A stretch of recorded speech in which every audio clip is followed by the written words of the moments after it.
Marcia Harris, and I'm here to share my story, which I've captioned, All Things Work for Good.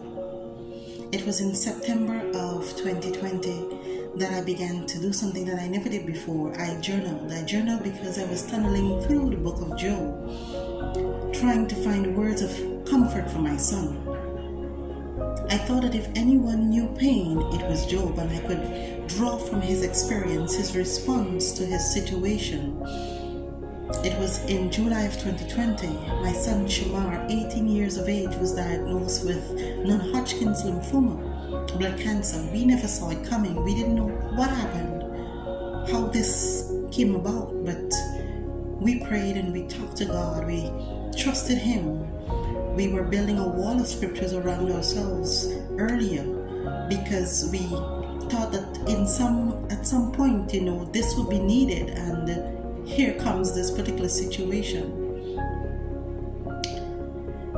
He was diagnosed with that cancer in July, and he was in hospital for about 3 weeks, and then they wanted to commence the chemo treatment. We objected and we talked to the doctor. We said we would pray because we don't want this poison in our son's system.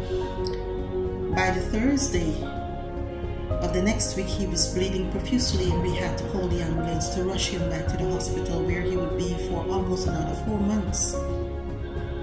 And during that time, God would have answered many prayers, and we had many moments together where we talked and we prayed, and we did evangelism in the hospital, sharing the great controversy with doctors. We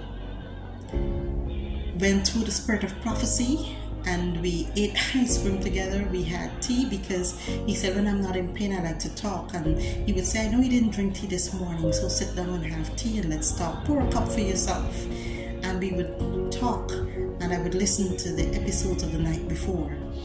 And so God answered his prayer also when he wanted to be home for the holidays. And so God allowed him to be discharged in November of 2020, and he was home for Christmas.